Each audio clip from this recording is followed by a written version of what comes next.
Hello, community. To understand the latest diffusion model, we need more mathematical physics. We need spin class. So let's have a look at this.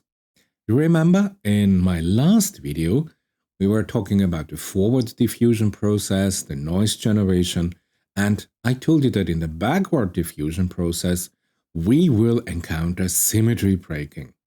And this is happening now. So here we go.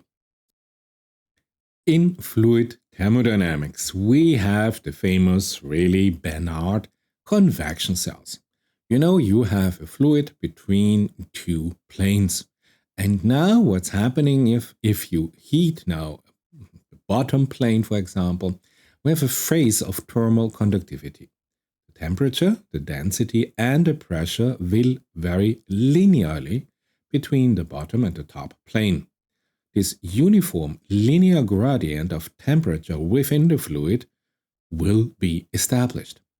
However, this microscopic random movement within our fluid will, if we increase the temperature, will spontaneously become ordered on a macroscopic level, forming the famous Benard convection cells. Now, those convection cells have a rotation, and the rotation of those cells is stable, and they will alternate from clockwise to counterclockwise horizontally. And this is a beautiful, spontaneous symmetry breaking in the classical limit. And as you can see here you have those cells. Beautiful. Now we have an idea what is spontaneous symmetry breaking in the classical limit. Now, we have symmetries in our system and we have phase transition of our system. And in the context of phase transition, the symmetries refer to an invariance of a system under certain transformation. And you know this transformation. For instance, in a liquid, you have a rotational and a translational symmetry. The liquid looks the same when rotated or moved from one place to another.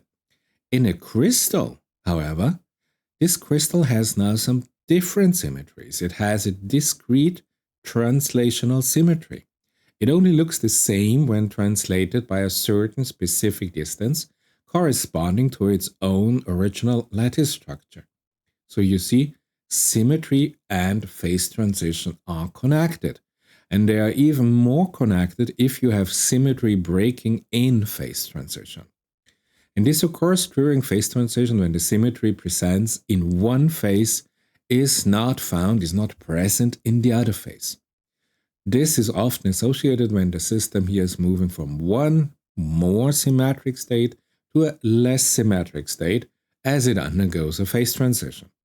Now, the easiest example you know, it is the freezing of water into ice. Again, water in its liquid form has a high degree of symmetry. It is isotropic and does not have a fixed shape. But as water freezes into ice, it now forms a crystalline structure with a specific lattice arrangement, breaking here the rotational and the translational symmetry of the liquid phase.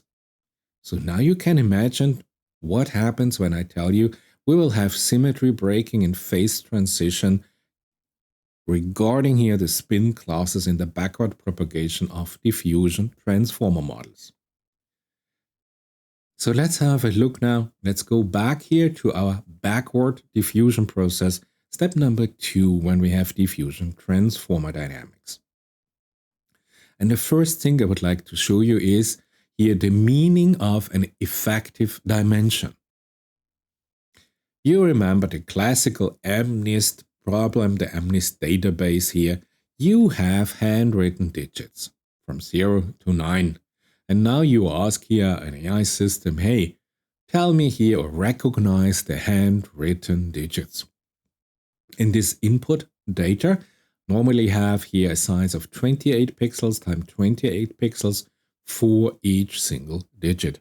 So therefore, a priori, we're working now in a high dimensional space of 784 dimension to have here the complete space.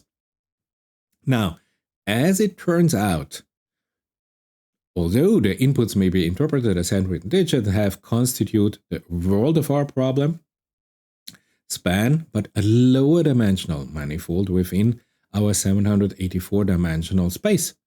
And it can be shown with mathematics that the effective dimension is around 14 to 15 dimensional manifolds. However, please note that also each single digit has an effective dimension, and this ranges from the digit 7. No, this ranges from 7 for the digit 1 to 13 for the digit 8. And you know, 8 has a lot of translation symmetries. Yet you can rotate it. It can happen a lot of things. However, digit 1 is here a rather clear candidate. Okay.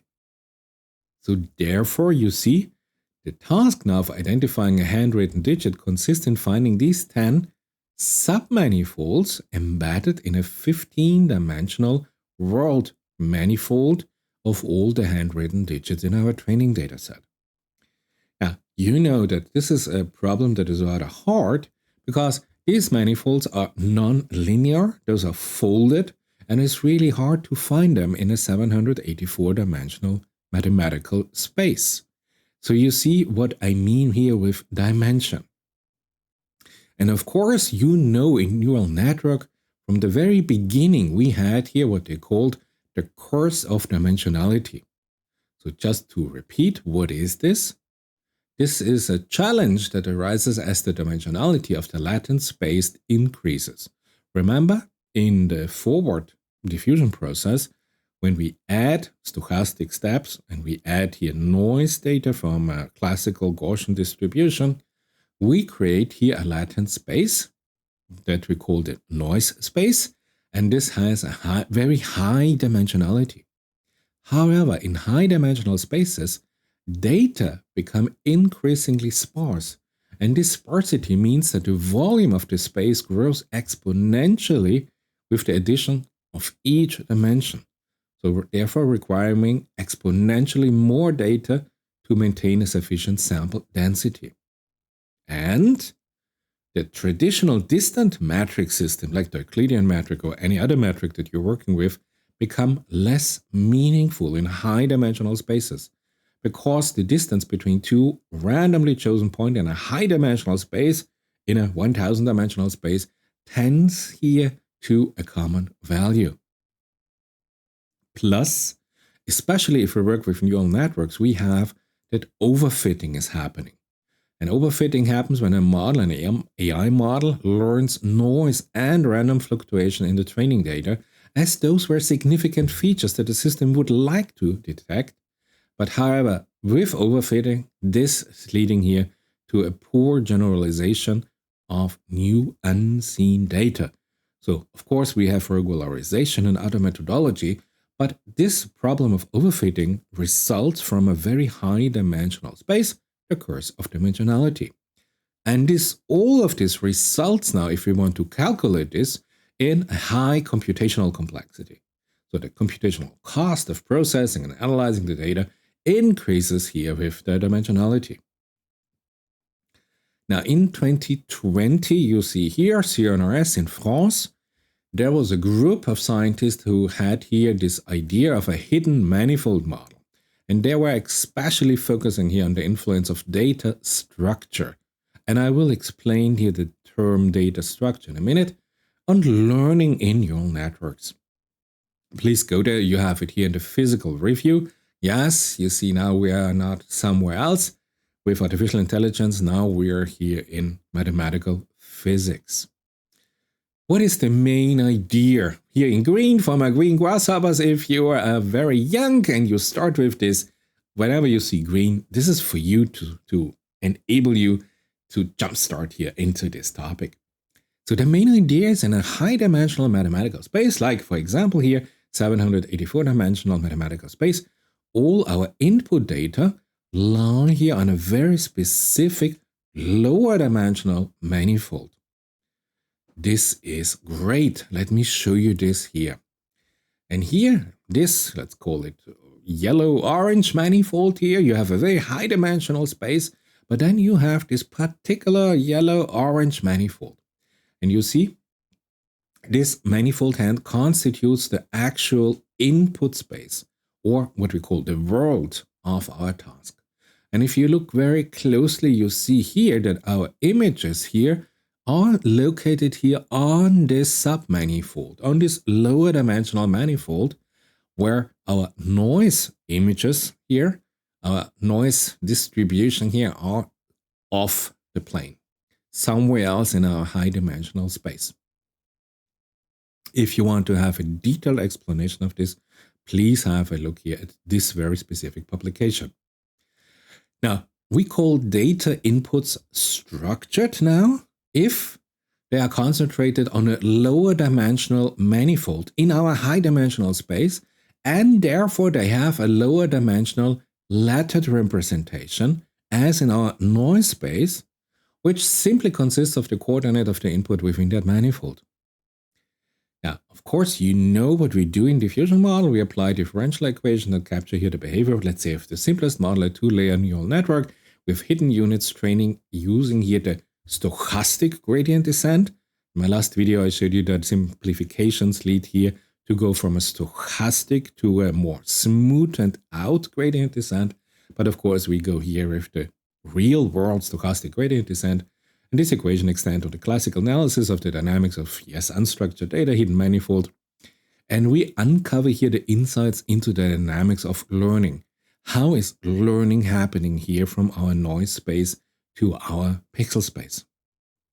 Now, a very, very simple explanation just to give you the feeling. I need now to introduce you the equation of motion for a system, and to give you an idea, imagine this. The metamorphosis of a worm, or to be correct, of a caterpillar, you see here, a little caterpillar, into a butterfly is a beautiful, complex biological process, and maybe you have seen it in nature yourself. However, think about it. This little beautiful caterpillar here, if you have now in theoretical physics the equation of motion for this biological system, which we call a caterpillar, is more or less here in a two-dimensional manifold. However, if we have now the equation of motion for the butterfly, so after this metamorphosis, which is a discontinuity, the equation of motions are different. Suddenly, this system can fly away. So full three-dimensional space here where it can move. So our equation of motion will become completely different for this system. And with this feeling that you get here, now we can look at the equation of motions for this hidden model. And as you can see, sometimes the equation of model are a little bit more complicated than you would expect, but this is the reason why we apply here mathematical physics. So it is not anymore intuitive like this simple statistics that we learned until now in neural network dynamics, but now we apply real-world physics to this. Let me show you here some of the results of this study. And if you have now this hidden manifold model here, where this is a generative model for a structured data set, where the input data, x, our blue and our green balls. So for y equal +1, we have the green balls. And for y equal -1, we have here the blue balls. But you see, this is not anymore a smooth manifold, a smooth submanifold. You see that this is folded and has some discontinuities within its manifold structure. So, however, they concentrate on a lower dimensional manifold in the input space, and this is our yellow subsurface space here in a higher dimensional manifold. So, you see, there were already in 2020 some attempts to come closer to the solution applying physics to this. But now, of course, we can now understand here with the beauty of theoretical physics here, this symmetry breaking that is happening now in our backward diffusion. Let's have a look at this. For this particular problem, we now look at a branch in theoretical physics that is about spin class theory. This is a very great cooperation between mathematics and theoretical physicists, and they looked here at spin glasses. And if you want a deep dive here, I have here from the Indian Journal of Physics, Hello, India. Beautiful that you have published this. You have here an overview. And if you would like to dive into spin glass theory and what has been formulated in the last 50 years of research of mathematics and physics in spin glass theory, I found this publication very helpful. It explains here all the important problems, and it is also focused here on machine learning. Can be formulated as problems in statistical physics of disordered system using here the latest of spin glass theory. So now we move to a level of using here insights into the dynamics of diffusion model that go beyond the nice and little statistical physics that you learn at school. Now we are here really at mathematical models that we apply to theoretical physics for spin glasses. So this is now a step up in the complexity to understand here the system and the code that we will apply. Here are spin glasses. Spin glasses are magnetic system with disordered interaction. And if you go to the mathematics, you will see terms like the Edward Anderson model, the very famous Ising model, here with the concept of spontaneous symmetry breaking, as I showed you at the very beginning of this video. We have here the Sherrington-Kirkpatrick model, and of course we have our famous tap equation. And now this topic here continues to evolve because of the advancement in computational neural network dynamics. And they currently develop new ensembles here for correlated disorder. So now for my younger green grasshoppers, what is this? It is very simple. Imagine you have on your fridge, you have a magnet. And in such a magnet, just imagine that you have tiny magnetic particles and they all align in the same direction and they create a strong uniform magnetic field. And then you think about a glass of milk that you drink every day for breakfast. And this glass now is different. It has here atoms arranged randomly, like atoms in a specific liquid.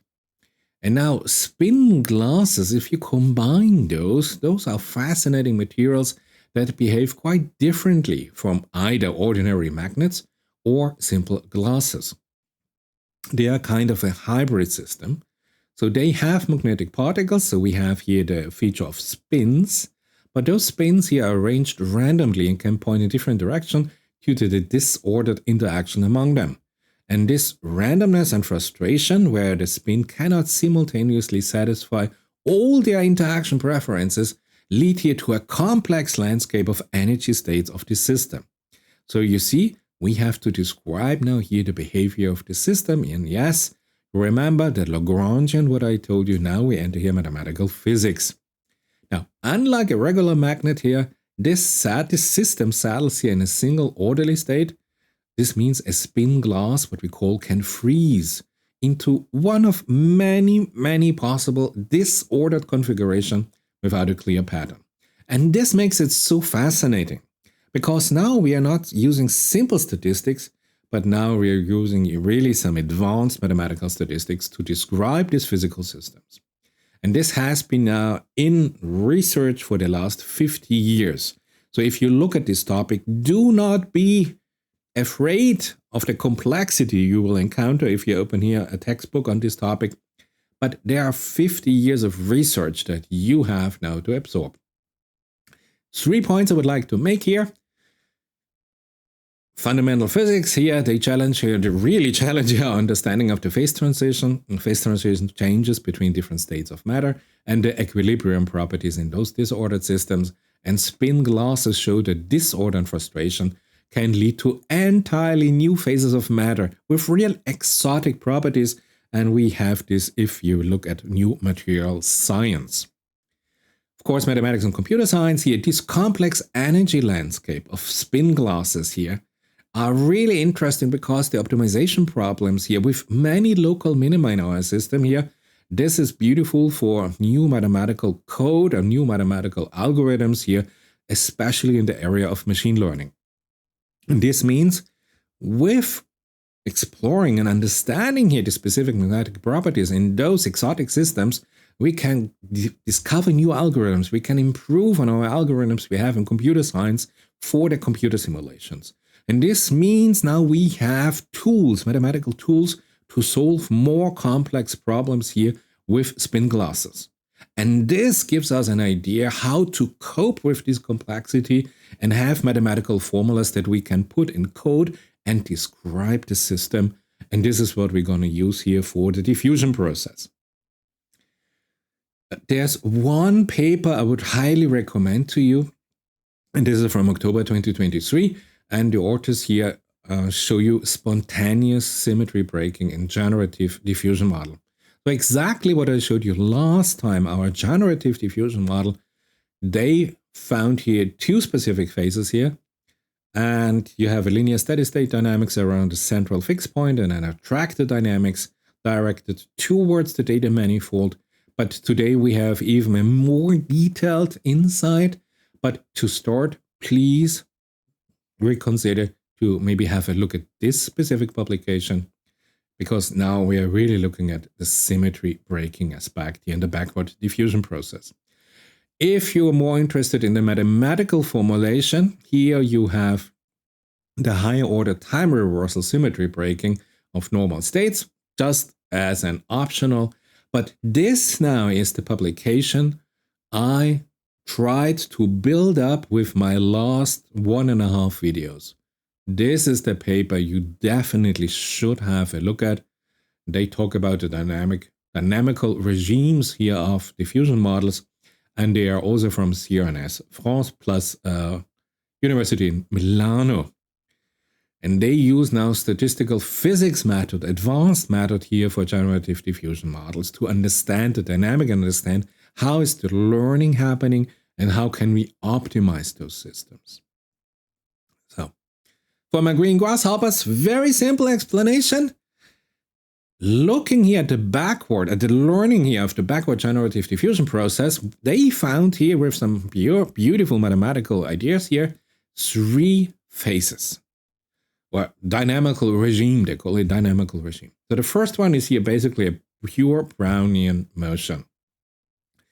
In the second one, we notice that the backward trajectory find one of the main classes of the data.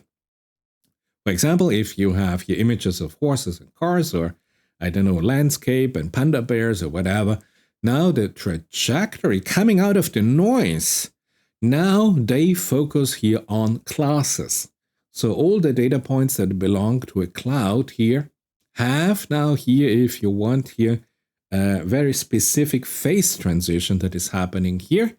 And then at the third regime, the diffusion collapses now finally into one of the examples of the data set. So this means that a given trajectory commits to the attraction Poisson of one of the data points, and the backward evolution brings it back to the exact data point where the training has happened.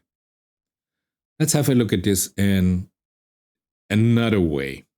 So if we have 3 phases and we have 2 transitions between those 3 phases, so what is the first one? First one is simple, the symmetry breaking that happens right coming out of the noise phase. The authors call this here a spatiation transition, where the gross structure of the data is unraveled through a mechanism similar to the symmetry breaking in phase transition. And now you understand why I started this video with explaining those effects, those physical effects to you, because this is happening now in our backward diffusion. If we go with the real world backward diffusion, we have stochastic steps and not smoothen out for simpler calculation. But we go here with the real physical model in. So spatiation transition happening, and then, as I told you, this collapse transition is happening. And this is here comparable to the condensation in a glass phase. A little bit of mathematics, never mind. Here, a very simple picture. Beautiful, you have 3 regimes and you have 2 non-continuities. You have here the spatiation time, Ts, this is this line here. Then you have the collapse time, this is this red line here. So you have a phase 1, a phase 2, and a phase 3. And in those phases, the behavior of the system significantly changes. And with this insight, and we can calculate this in a formal way with mathematics, we understand suddenly what is happening in the system. And as I told you last time with Stable Diffusion 3 here, our trajectories that we have here out of the noise into the pixel space. And remember, I told you that they have simplification and simplification and simplification. They constructed straight lines. And if you see here now in this publication, they indicate here that you have phases, phase transition, symmetry breaking happening on the way, and it does not look at all like a straight line. So you see, simplification are good, but you have to understand when you are allowed from the physical insight that you apply simplification, because otherwise you miss out on a complete other way to optimize the system, because understanding what is happening in the system and when it is happening in what phase, we can build better neural network diffusion transformer model. Okay, so again for you, yeah, I already explained it. This is the very simple explanation that you get a feeling what is happening from the noise to our pixel space. If we have the backward diffusion process, we have 3 regimes, and we have the spatiation time. The ensemble of the trajectory divide and head toward the distribution associated to their respective class representation. And at collapse time, the trajectories start to be attracted by the specific data point on which they will collapse here at t equals 0. So if here you have, what is this, a panda here, and here you have landscape, so you see blue goes to the panda and white goes to the landscape images. Beautiful. And now we can calculate this. And we can calculate this, and this publication shows you the full analytical solution, and hence a very detailed understanding of applying here the understanding that we have in theoretical physics of spin classes, and now we apply the theory of spin classes to our backward diffusion process. And you have to make sure that you are allowed to do this, that this makes sense, and they show this in a mathematical way. Beautiful. And the authors go on and say, hey, the spatiation and the collapse crossover, they are sharp thresholds, they're really happening. And they notice here that both of them are related to phase transition that you studied in physics. Well, what a coincidence. So if you want to get an idea of the mathematics behind all of this, go here to the appendix here of this beautiful publication. Look at the supplementary information. This is the best way for you to get familiar with the new mathematical statistics. Lambda type expansion for estimation here of the spatiation time. Just have a look at this. Try to glance over it. Gaussian mixtures here, asymptotic stochastic processes and a high dimensional limit. Yes, we have to operate here in really high dimensional spaces because we need some boundary condition for here, for example, the asymptotic stochastic process in regime 1 and the symmetry breaking that is happening here. Have a look at this. Get familiar with this. There are a lot of like Brownian motion physical formulas that come here from the classical physics, but you have to get familiar before we do the jump to the quantum structure. Analytical computation of specification time defined from cloning, beautiful. Regime number 2, then you have here the calculation of the analytical calculation of the collapse time here. In detail, you compute different partition function, equilibrium, thermal equilibrium here, the Legendre transformation that you know from theoretical physics, and the partition function again, the free energy of the random energy model, beautiful.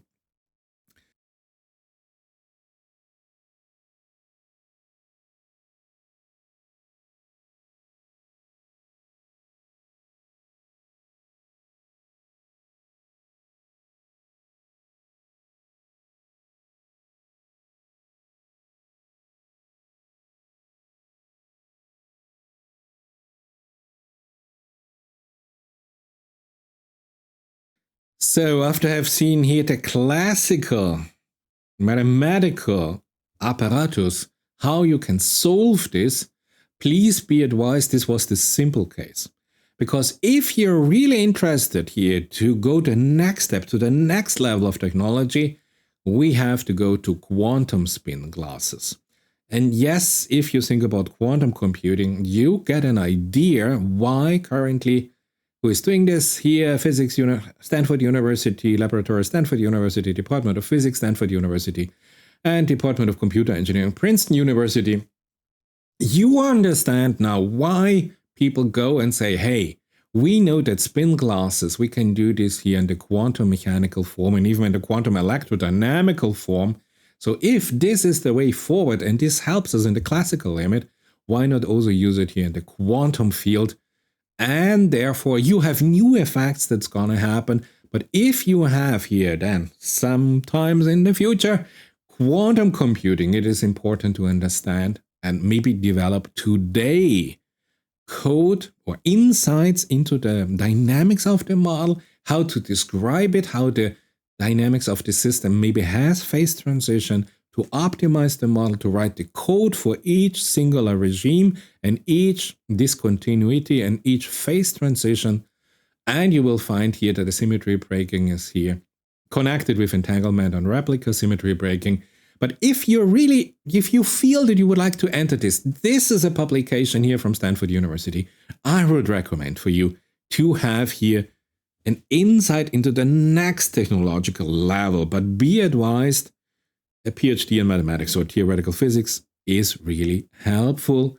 But anyway, have a look at it, get familiar with this, because in, 1, 2, 3 years' time, I have a feeling that quantum computing will happen to us sometime in the future. And you are better prepared because those neural network architecture will not be as simple as today, where you just have to know a little bit of statistics or a little bit of physics to build your, diffusion transformer models. The future here will be really, really different to today. Because in the future, we will use here the insight of quantum mechanics to describe our diffusion model on different computer systems. But this is an outlook to the future. I hope you get an idea. I hope you get a feeling what is happening in our understanding of backward diffusion transformer models, how we can optimize them. And in my last video, I showed you the simplification to bring in on a simple GPU. And now in this video, I went the exact opposite. I showed you the real-world implementation, the real-world mathematics you have to apply to get the insights to calculate here the phase transition and get a deeper understanding here of the backward diffusion propagation. And this is the way forward to the next level of diffusion models. Therefore, you better are prepared for this step. I hope to see you in my next video.